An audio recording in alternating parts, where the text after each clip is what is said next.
I've been thinking a lot about central bank independence. Around the world, central banks are independent from the government, which means that central bank governors are not elected by voters, but by internal systems. They function kind of outside of normal democracy, which means that politicians don't have a say in the central banks. The reason for this is that central banks are allowed to print money.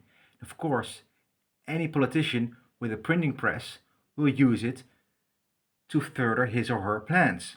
So, to control inflation, they said, well, central banks should not be ruled by a democratic process. No, they should be ruled completely separate. And who gets to be central bank governor is decided within the central bank itself.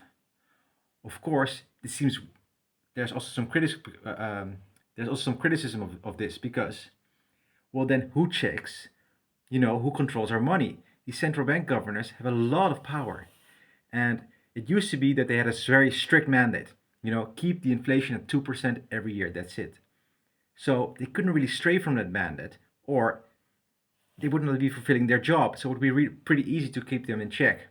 But, there was a long time where inflation was at 0%, and they had to get it up to 2. So they did all kind of crazy things to get it up to 2%.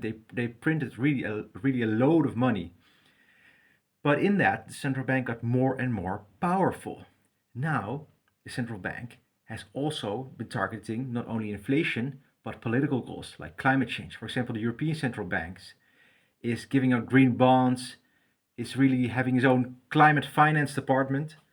You could say, what has to do with inflation? Well, they say, well, climate change will affect inflation in the long run and how the economy moves and also the money supply.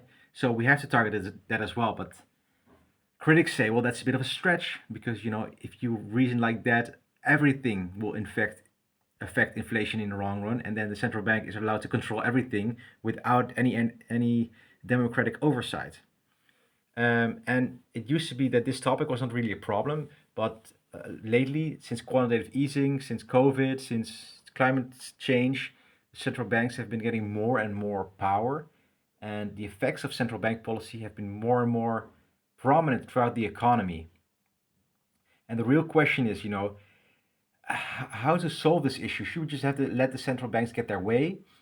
Should we put the central bank into democracy again? Put it up to a vote who gets to be central bank governor? Should we just do away with central banks altogether and move on over to Bitcoin? Yeah, it's definitely an interesting discussion.